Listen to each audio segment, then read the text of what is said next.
Hey, what's up everyone? I'm Disney Desi and I'm here to talk to you today about why Poe Dameron is actually the bad guy in The Last Jedi. Spoilers ahead if you haven't seen it. And if you haven't seen it, then why are you even watching this video? Alright, let's get started. You think I'm crazy? Look at the official poster from Disney. Where's Poe? Oh, that's right, he's on the side of the First Order. I don't believe this was an accident. I honestly cannot see Disney doing anything by accident, let alone accidentally putting a good guy on the side of the bad guys. And look at this photo, with a clear split between the dark side and the light. Granted, Laura Dern, who plays Holdo, is also on the dark side, but I think there is definitely a reason Oscar Isaac, aka Poe, is on the dark side. Kylo Ren, on the other hand, Adam Driver, is actually on the light side. I'll have to save that for another video.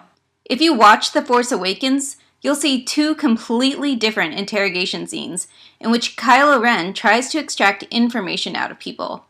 The first is with Poe, and the second is with Rey. In his interrogation scene of Poe, we don't actually get to see much of what is done other than the fact that we know that Kylo is able to gain the knowledge of BB-8 holding the map to Luke Skywalker. What we don't see is the actual mind manipulation happening, but we do know that Poe looks pretty roughed up by the end of it. Rey, on the other hand, is able to hold her own and even get inside Kylo's head, getting out relatively unscathed. In fact, in the novelization of The Force Awakens, Kylo Ren removes the restraints from Rey. He doesn't have that same kind of consideration for Poe. Here's where my theory starts to come into play. I believe that Kylo Ren manipulated Poe's mind to help the First Order. Don't you think the First Order let him go a little too easily? We know two things for sure about Kylo Ren. He's on the side of the First Order, but he also loathes General Hux. The feeling is mutual, as we can see by the fact that Hux starts to pull out his blaster, thinking he could end Kylo while he was passed out in the throne room. This was a really funny moment in the novelization in which Hux put his blaster back in place and then pretended to scratch a phantom itch on his leg when Kylo wakes up. So when Poe is talking to General Hux at the beginning of The Last Jedi, I think it's Kylo who put it into Poe's head to toy with Hux, calling him General Hugs, and making a comment about his mom. What else happens during this scene? Oh, that's right.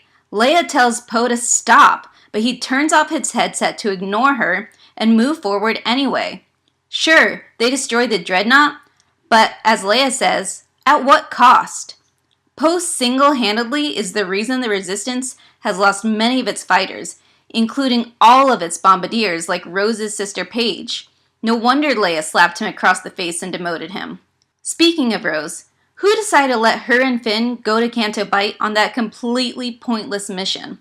You guessed it, Poe. Poe convinces them, and the audience, that this is the best shot they've got. I find it awfully convenient that the guy who asks permission to hop in an X-Wing and blow something up is not there in time to get blown up with the rest of the pilots. He lags behind a droid BB-8 who doesn't even have legs to run with. I don't buy it.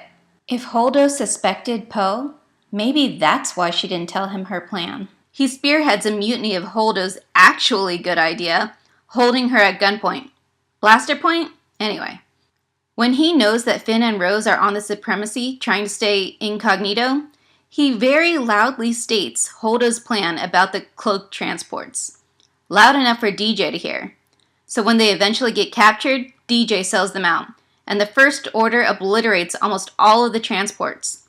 Leaving intact, of course, the one that Poe is on. No wonder Leia shot him. He got more Resistance fighters killed on Crate as well. At this point, Poe has done absolutely nothing of value other than get the majority of the Resistance killed off in The Last Jedi. He actually looks horrified when Rey comes and lifts rocks to get them out of the back of that cave. He was probably hoping that he had them trapped for when the First Order showed up. I think his flirtation of saying, "I know," when she introduces herself It's a way for him to hide his true intent, and a red herring for the audience to believe that they might be the Han and Leia of this trilogy. They aren't. There is no way Disney would wait until the very end of the second movie in a trilogy to introduce the heroine to her love interest. I don't believe there's enough time left in the third movie to really develop their relationship compared to the other options, Finn or Ben. But again, I'll leave that to another video. What do you guys think? Could Poe actually be a bad guy, manipulated by Kylo Ren into working for the First Order? Or am I absolutely insane and need to check into a facility? Either way, let me know in the comments below. Thanks for watching!